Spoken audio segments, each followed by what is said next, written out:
नमस्कार दोस्तों, कहानी के पिछले भागों को देखना मत भूलिएगा जो कि चैनल पर पहले से ही अपलोड है। पराग ने हंसते हुए कहा। उसके हंसने से मंजरी शर्माकर दूसरी तरफ देखने लगी। अच्छा बताओ, तुम मुझसे इतना डरती क्यों थी? मैं क्या तुम्हें भूत लगता हूँ या फिर डाकू सुल्तान? पराग ने बालों में हाथ घुमाकर कहा। अच्छे खासे लड़के को विलेन बना दिया। मंजरी को चुप बैठे देख पराग ने टॉपिक बदलते हुए बोला। नहीं नहीं साहब, आप तो महाभारत में जो श्री कृष्ण जी हैं उनके जैसे लगते हो। मंजरी ने पराग के चेहरे को देखते हुए कहा। तुम्हारा मतलब है नीतीश भारद्वाज जैसा? पराग ने खुश होकर पूछा। हाँ, उसने गर्दन हिला दी। अच्छा, मैं कृष्ण जैसा लगता हूँ तो तुम मेरी राधा बनोगी मंजरी? पराग ने मजाक में ही सही पर अपने दिल की बात मंजरी से कह दी। मंजरी ने उसकी बात का उत्तर दिए बिना नीचे गर्दन झुका ले।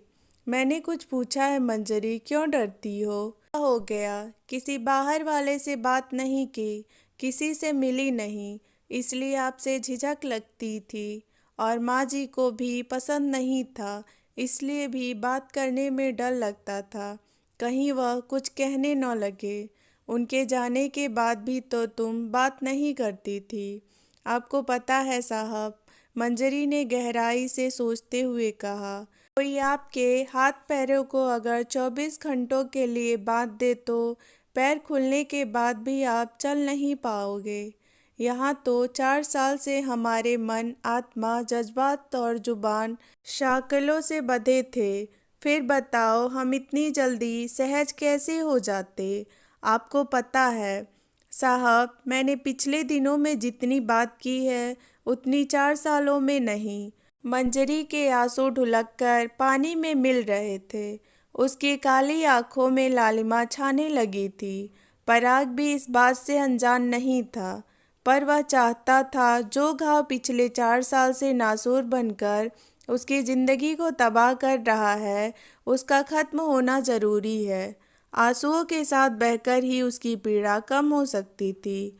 उसको जिंदगी में आगे बढ़ने के लिए यह जरूरी था। क्या तुम्हें अपने पति की भी कभी याद नहीं आती? पराग ने अगला सवाल किया। साहब, दुख या सुख इंसान के व्यवहार पर निर्भर करता है। यदि किसी का व्यवहार आपके प्रति अच्छा है तो उसके जाने का आपको दुख होगा, और यदि सामने वालों का व्यवहार आपके प्रति अच्छा नहीं है तो उसके जाने पर या तो आपको कुछ महसूस नहीं होगा या फिर खुशी होगी। इस इंसान को मैंने देखा नहीं, जिससे जुड़ा कोई एहसास नहीं, कोई बात नहीं, फिर कैसा दुख, कैसी यादें साहब? जोगिन जैसी जिंदगी क्यों? इतने सारे आंसू किसके लिए? जोगिन की जिंदगी समाज की देन है। लोगों ने जो दिया वह पहन लिया, जो रास्ते बनाए उन्हीं पर चल पड़े। रोना मुझे अपने आप पर आता है, उन माँ बाप पर आता है जिन्होंने जन्म तो दिया पर मुझ पर विपत्ति आने पर सबसे पहले उन्होंने ही हाथ खड़े कर पीछा छुड़ा लिया। उन अपनों से तो यह गैर अच्छे कम से सर ढकने के लिए छत और 2 वक्त की रोटी तो दी। अगर मैं बेटी ना होकर अपने बाबूजी का बेटा होती तब भी वो मुझे ऐसे ही छोड़ जाते मरने के लिए। क्या उन्होंने कभी तुमसे बात करने की या यहाँ से ले जाने की कोशिश नहीं की? की थी पर मैं गई नहीं। उन्होंने कहा था ठाकुरों की बेटी की डोली जिस आंगन में जाती है उसके बाद वह वहाँ से अर्थी पर ही निकलती हैं। उन्होंने बोला कुछ दिन के लिए लेने आ रहे हैं। मैंने बोल दिया डोली आप उठा चुके हो बाबूजी, अर्थी उठेगी। जीते जी मैं इस घर की ड्योढ़ी नहीं लागूंगी और ना ही मैंने लागी। पिछले 4 साल से इस घर के बाहर नहीं निकली मैं। जरी शायद उन लोगों को अपनी गलती का एहसास हो गया हो, इसलिए तुम्हें ले जाना चाहते हो। मंजरी की रुलाई फूट पड़ी। नहीं साहब, उनको कुछ एहसास नहीं हुआ था, बस कुछ दिन के लिए ले जाना चाहते थे। अगर मैं चली भी जाती फिर भी आना तो यहीं था, सुख भोग कर। दुख भोगना मुश्किल होता है साहब, इसलिए नहीं गई मैं। पराग ने रोती मंजरी को सीने से लगा लिया। मंजरी को भी ऐसे ही कंधे की ज़रूरत थी जिस पर सर रख के वो रो सके। भगवान ने पराग के रूप में वह कंधा उसे दिया था। सभी कहते हैं मैं खूबसूरत हूँ, पर साहब आप शक्ल से खूबसूरत हो ना हो, नसीब सुंदर होना ही चाहिए। नसीब के बिना सुंदरता का कोई महत्व नहीं। पराग मन ही मन सोचने लगा, कोई इस मासूम भोली लड़की को देखकर अंदाज़ा भी नहीं लगा सकता कि कितने दर्द से गुजर रही है। मेरी झांसी की रानी, नीचे चलकर कपड़े बदल लो, सर्दी हो जाएगी। मंजरी को उठाते हुए पराग ने कहा। तब तक बारिश भी रुक चुकी थी। आज मंजरी का मन तो हल्का हो चुका था। उसको आंगन में छोड़कर वह बाहर जाने लगा। कमरे के गेट पर खड़ी कुसुम को उसने मंजरी का ध्यान रखने के लिए बोला और खुद बाहर निकल गया। इधर कपड़े बदलकर मंजरी कोठरी में चद्दर ओढ़कर लेट गई। ठंडे शरीर को हल्की सी गर्माहट मिलते ही वह स्वप्न लोक में विचरण करने लगी। इधर पराग मंजरी के बारे में सोच सोचकर परेशान था। कि हाँ के बाद उसे लगने लगा था मंजरी को अपना बनाना उतना मुश्किल नहीं होगा। पर आज जिस तरह से मंजरी ने डोली अर्थी की बात कही थी, वह पराग के दिमाग से निकल नहीं रही थी। अगर मंजरी ही राजी नहीं हुई तो क्या होगा? उसकी फीलिंग को, उसके प्यार का पराग सोच सोचकर परेशान हुआ जा रहा था। इस तरह से परेशान देख सुखराम उसके पास आकर बैठ गया। क्या बात है सर, कुछ परेशान हो? बताने लायक हो तो आप विश्वास कर मुझे बता सकते हैं। कुछ नहीं सुखराम, कहकर पराग एक तरफ करवट लेकर लेट गया। पर जब किसी तरह उसके मन को चैन नहीं मिला तो उसने सुखराम को बुलाया, चारपाई पर बैठने का इशारा किया। 40 साल का सुखराम सीधा और सुलझा हुआ इंसान था। यह जो सामने के घर में लड़की है, जानते हो उसे मंजरी, जिसे उस दिन बदमाशों ने अगवा कर लिया था? जी साहब जानता हूँ। पराग ने उसे कुछ बातें बताकर पूछा, अगर उसके पिता की जगह आप होते तो क्या करते? वैसे तो मेरी कोई बेटी है नहीं, पर अगर मेरी कोई बेटी होती, ऐसा कुछ हो जाता तो मैं उसका पुनर्विवाह कर देता और दामाद आपके जैसा मिल जाता तो मैं और भी धन्य हो जाता सर। पराग ने आश्चर्य से सुखराम की ओर देखा। मैं जानता हूँ आपकी बातों में उनके लिए जो फिक्र है, जो प्यार है, उससे कोई भी बता सकता है। आप बिटिया को पसंद करते हैं?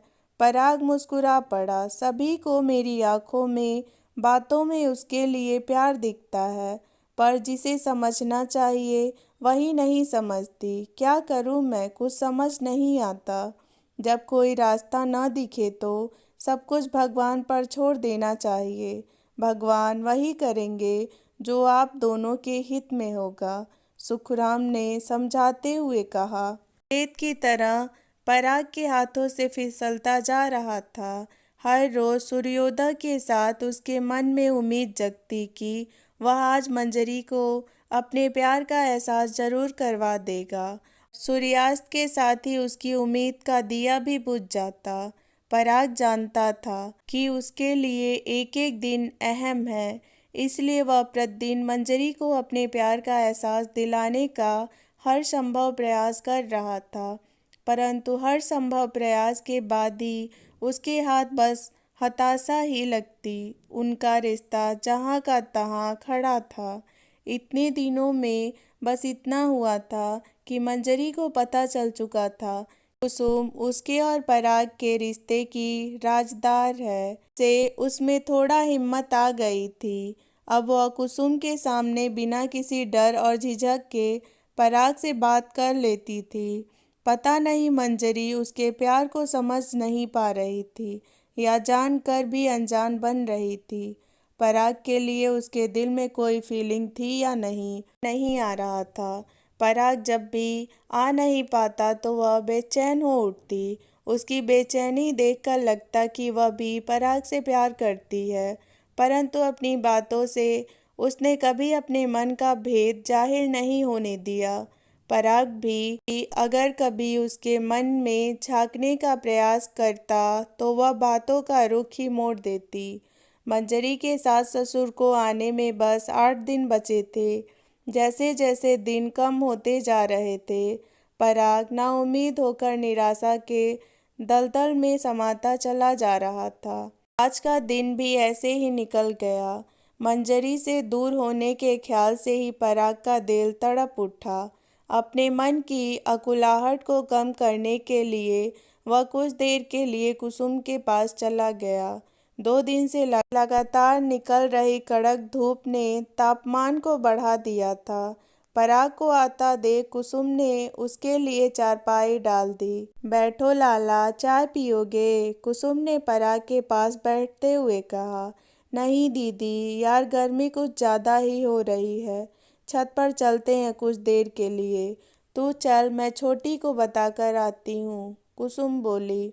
छोटी, मैं और पराग छत पर जा रहे हैं। साहब आ गए दीदी? पानी का गिलास लेकर रसोई से निकलती मंजरी ने पूछा। हाँ, छत पर चला गया है, कुसुम ने बाथरूम में जाते हुए कहा। मैं अभी आती हूँ दीदी। इतना बोलकर मंजरी भी छत पर चली गई। छत पर पीछे की तरफ खड़ा पराग किसी गहरे सोच में डूबा था। ने पीछे से जाकर पानी का गिलास पराग के आगे रख दिया। तुम्हें कैसे पता चला कि मुझे पानी पीना है? गिलास लेते हुए पराग ने कहा। आपका मेरा रिश्ता शब्दों का मोहताज नहीं, हमारा रिश्ता दिल से दिल का है। इसलिए जब भी आपको किसी चीज़ की ज़रूरत होती है, मुझे अपने आप पता चल जाता है, मंजरी ने हंसते हुए कहा। मंजरी की बात पर पराग भी मुस्कुरा पड़ा। वह मन ही मन बड़बड़ा, जो सुनना चाहिए वह सुनाई नहीं देता। कहा, मंजरी ने पराग की तरफ देखते हुए कहा। हमारा रिश्ता तो दिल से दिल का है ना, तो तुम्हारे दिल को तो पता चल गया होगा, पूछ लो। हमारा रिश्ता दिल से दिल का है, मुंह से मुंह का नहीं। मतलब यह कि मेरा दिल वही बातें सुन सकता है जो आप दिल से सोचते हो। जो मुंह से बोलते हो वह दिल कैसे सुन लेता? इस लड़की के पास मेरी हर बात का जवाब है, सिवाय एक के। पराग मन ही मन बड़बड़ाया। हुए मंजरी रुक कर पलटी। साहब, मेरी बुराई मत कीजिए, मुझे सब सुनाई दे रहा है। बस बुराई सुनाई देता है और कुछ नहीं, पराग ने पास आकर मंजरी की आंखों में आंखें डाल के कहा। पराग की गहरी आंखें मंजरी को सम्मोहित सा कर लेती थी। वह हमेशा उनकी गहराइयों में डूबने से पहले ही अपनी पलकें झुकाकर उनका सम्मोहन तोड़ देती। हमेशा की तरह आज भी उसने अपनी सीप सी पलकों को झुकाकर अभी आती हूँ साहब बोला और सीढ़ियाँ उतरती चली गई। रसोई में जाकर उसने गिलास में लेकर पानी पिया और स्लिप से पीठ टेककर खड़ी हो गई। उसकी झील सी गहरी आंखों में आंसुओं की बूंदें झलक आई। सब कुछ समझती हूँ साहब, सब कुछ, बस जाहिर नहीं कर सकती। अपनी ज़िंदगी में घुले जहर को मैं आपकी ज़िंदगी में कैसे घोल दूँ? आपकी आंखों में छिपी चाहत को साफ साफ महसूस करती हूँ। आप मुझे अपनी राधा बनाना चाहते हैं, पर साहब आप कैसे भूल जाते हो? मैं एक विधवा हूँ, मैं बस मीरा बन सकती हूँ, राधा नहीं। आपकी ज़िंदगी में मीरा बनकर भी बहुत खुश हूँ साहब, बहुत खुश। उसने अपने आंसुओं को पोंछा और यूट्यूब पर नई रेसिपी देखने लगी। मंजरी भी इस बात को जानती थी, सबके आने के बाद वह पराग को खिलाना पिलाना तो क्या, बात भी नहीं कर पाएगी। इसलिए वह भी इन 8 दिनों में जिंदगी की सारी खुशियों को पराग के साथ जी लेना चाहती थी।